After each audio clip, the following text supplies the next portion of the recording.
بسم اللہ الرحمن الرحیم۔ ناظرین السلام علیکم ورحمۃ اللہ وبرکاتہ۔ یہ کلپ نمبر 27 ملاحظہ کریں آپ، جس میں انجینئر محمد علی مرزا امت مسلمہ کو اس بات کی طرف ترغیب دینے کی کوشش کر رہا ہے کہ تم جو ہے حدیث کی شرح نہ پڑھا کرو، حدیث کی شرح پڑھنے کی ضرورت نہیں ہے، کیونکہ جو حدیث کی شروحات لکھی گئی اس کا تو کوئی فائدہ نہیں ہے، حدیث ویسے ہی بالکل ظاہر پر ہوتی ہے اور واضح ہوتی ہے، اس کی شرح کرنے کی ضرورت نہیں ہوتی۔ تو آئیے دیکھیں وہ کیا کہتا ہے۔ مشکات المصابی کی شرح مل سکتی ہے؟ شرح لینے کی ضرورت کیا ہے میرے بھائی؟ شرح تو بڑے لوگوں نے کی ہوئی ہے، وہ شرح ہی کی ہوئی ہے، شارح نکالا ہوا ہے اس میں سے۔ حدیثیں بالکل واضح ہیں، جو ہے آپ ان کو اس طریقے سے پڑھیں، یہ شروحات سے بچیں، جو کچھ لکھے آپ کو اسی طریقے سے فالو۔ معزز خواتین و حضرات، صحیح مسلم کی احادیث کی طرف لے کر جانے سے پہلے آپ کو یہ بتاتا چلوں کہ یہ تھا اصل میں وہ کیڑا جو آج سامنے آیا، جو بار بار اس کو ڈسٹرب کرتا ہے اور اس بات پر مجبور کرتا ہے کہ تم نے جب بھی کوئی حدیث بیان کرنی ہے تو ساتھ کسی نہ کسی بونگی کا لازمی اضافہ کرنا ہے۔ ابھی کل کی تازہ ترین جو میں نے ویڈیو اپلوڈ کی ہے، جس کو میں نے کلپ نمبر 28 کا نام دیا تھا، تو اس کے اندر آپ دیکھ سکتے ہیں کہ اس نے کس قسم کے جو ہے سوچے چھوڑے حدیث پر اپنی طرف سے۔ تو اس کی طرف لے کر جانے سے پہلے آپ کو بتاتا چلوں کہ حدیث کی جو شروحات لکھی گئی ہیں وہ عربی میں لکھی گئی ہیں، اور میں اس کو یہ بتانا چاہتا ہوں کہ حدیث کو چھوڑو، اصل حدیث کو چھوڑو، جو محدثین نے شروحات لکھی ہیں، کسی ایک شرح کی عبارت آپ کے سامنے رکھتا ہوں۔ مثال کے طور پر عمدۃ القاری کی عبارت لے لیں، آپ اس پر عبارت پر صحیح اعراب لگا کر دیں، صحیح اعراب لگانے، وجہ اعراب آپ سے نہیں پوچھوں گا، بس اعراب جو لگانے وہ صحیح لگانے، ٹائم قیامت تک ہے، تم اس کے لیے صرف تیار ہو جاؤ۔ تیری جہالت کا لیول تو یہ ہے کہ آپ کو بتاتا چلوں ناظرین، یہ وہ بندہ ہے کہ عربی گفتگو کرنے کی کبھی کبھی کوشش کرتا ہے اپنے فالوور پر جو ہے علمی داغ بٹھانے کے لیے کہ میں جو ہے بڑا عربی لنگوسٹک میں بات کرنے والا ہوں۔ تو ایک دن اس نے کیا کیا، لیکچر دے رہا تھا، بڑی سیریس قسم کا لیکچر تھا اس کا، اور یہ اس میں بیان کر رہا ہے کہ جو یہ ران ہے نا، ران، زانوں کے بارے میں گفتگو ہو رہی تھی، یہ جو ران ہے اس کو عربی میں پٹ کہتے ہیں، حالانکہ پٹ جو ہے ٹا یہ نہ عربی کا لفظ ہے نہ ہی پا عربی کا لفظ ہے، تو کہتا ہے کہ رانوں کو عربی میں پٹ کہتے ہیں، یہ آپ ملاحظہ کر سکتے ہیں۔ ہاتھ زانوں پر رکھو، زانوں پر، جس کو ہم عربی میں پٹ کہتے ہیں۔ حالانکہ عربی میں جو ہے ران کو فخذن کہتے ہیں، فخذن کا لفظ استعمال ہوتا ہے۔ الحمدللہ میں نے 2009 کے اندر یہ لفظ پڑھا تھا، اسکول میں ہم نے یہ عربی پڑھی تھی، کلاس 1 کے اندر، اس وقت سے الحمدللہ عربی پڑھتے آ رہے ہیں اور اس چیز کا پتہ ہے، لیکن یہ بڑا مجدد بنا پھرتا ہے، اس کے فالورز جو کہتے ہیں اس کو مجدد مانو۔ یہ کلپ ان کا بھی دیکھ لیں آپ ذرا۔ مرزا صاحب کو مجدد نہیں مان لیں گے، تو اب مجدد ماننا چاہیے ان لوگوں کو۔ اسی طرح ایک دن لیکچر دے رہا تھا تو کہتا ہے فَغْسِلُوا وُجُوهَكُمْ وَأَيْدِيَكُمْ إِلَى الْمَرَافِقِ وَامْسَحُوا بِرُؤُوسِكُمْ وَأَرْجُلَكُمْ إِلَى الْكَعْبَيْنِ، تو کہتا ہے وَأَرْجُلَكُمْ کے اندر جو ضمیر ہے وہ لوٹ رہی ہے وَامْسَحُوا کی طرف۔ اتنے بڑے بلنڈر اس نے مارے،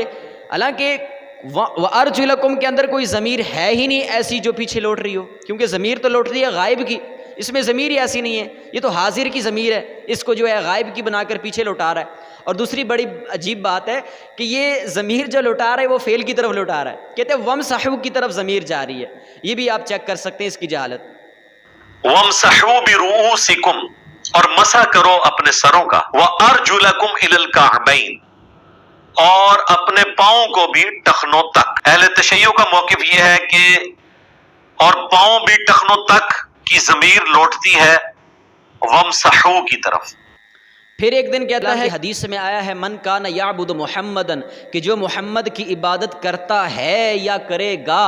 کہتا ہے جی یہ مضارع کا صیغہ ہے، اور مضارع جو ہے یہ 2 زمانوں کو کور کرتا ہے، حال کو بھی کور کرتا ہے، مستقبل کو بھی کور کرتا ہے، لہٰذا یہ دیکھو بڑی عربی لنگوسٹک ہے، تو یہ علمی داغ بٹھانے کی کوشش کر رہا تھا۔ من کان یعبد محمدن، جو کوئی بھی تم میں محمد کی عبادت کرتا ہے یا کرے گا، یہ مضارع عربی میں نا پریزنٹ ٹینس اور مستقبل دونوں کو کور کرتا ہے۔ حالانکہ اس بے وقوف اور جاہل مطلق کو یہ نہیں پتا کہ بابا یعبد مضارع کا صیغہ تو ہے، لیکن اس کو یہ نہیں معلوم ہو سکا کہ جب یعبدو مضارع کے ساتھ کانا کا لفظ آئے گا، کانا کی گردان چلتی جائے گی تو پھر یہ ماضی استمراری بن جاتا ہے، یہ مضارع نہیں رہتا۔ یہ ہے اس قسم کے جاہل لوگ جو بڑے کوشش کرتے ہیں کہ ہم جو امت کو سمجھانے نکلے ہیں اور اپنی عربی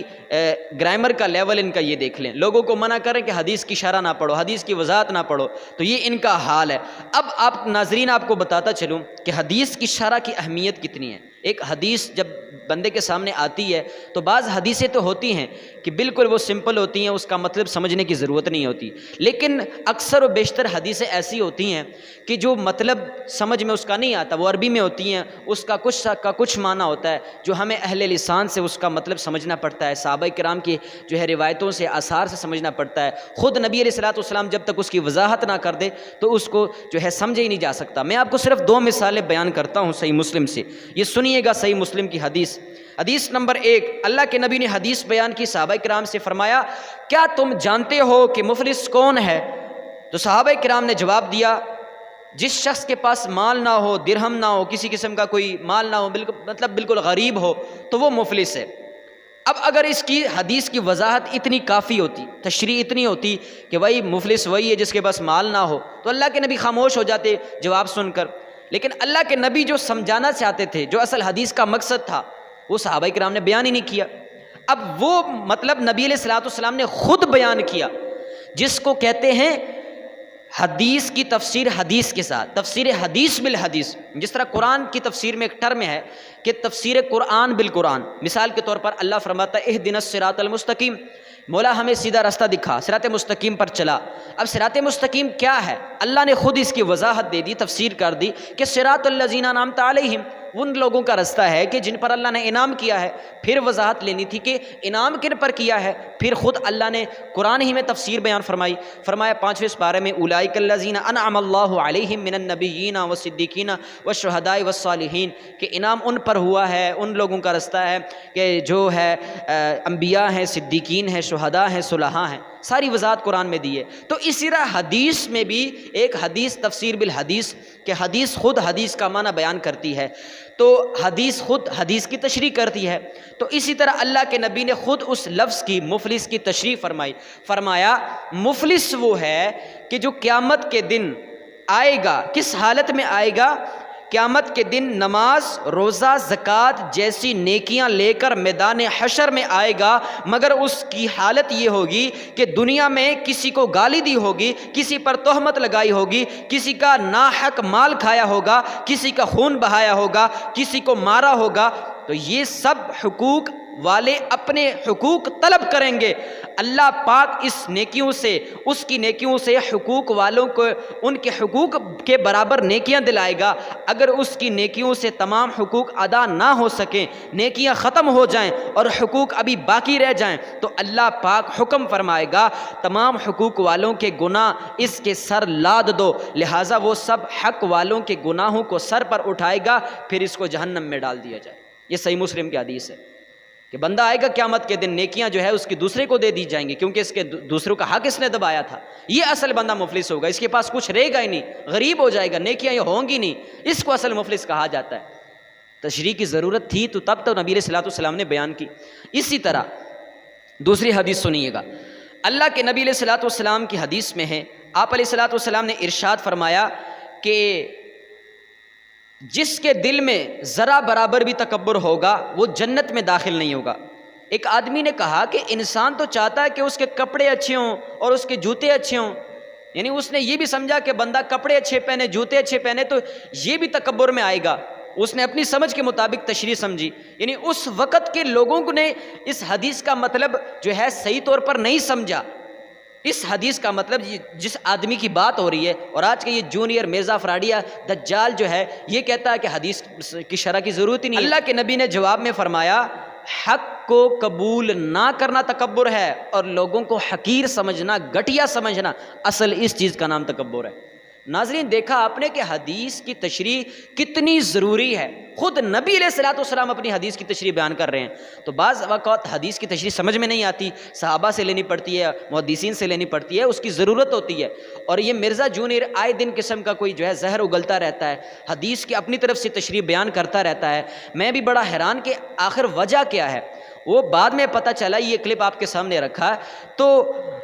جب ظاہر سی بات ہے کہ محدثین کی شرح یہ آپ کے سامنے رکھے گا، امت کو محدثین کی باتیں بتائے گا، محدثین کی ہوئی شرح بتائے گا، پھر تو اس کی اپنی کی ہوئی تقریر پر سارے پانے پھر جائے گا، پھر اس کو یوٹیوب پر سنے گا کون، ویورشپ کیسے حاصل ہوگی، مشہور کیسے ہوگا، کس کو کیسے پتہ چلے گا کہ مرزا فراڈی اب اس دنیا میں رہتا ہے۔ تو یہ سب اپنے جب نظریات اور اپنے خبث بطن کا اظہار کرے گا تبھی تو لوگ اس کو پہچانیں گے، تبھی تو یہ مشہور ہوگا، فیمس اس کو ملے گی۔ لہٰذا ناظرین یہ اصل اس چکر میں آپ نہ پڑیں، جب بھی کوئی آپ کلپ سنیں علماء سے رابطہ رکھیں اور ان سے اس کی پوری تحقیق لیا کریں۔ اللہ آپ کا حامی و ناصر ہو۔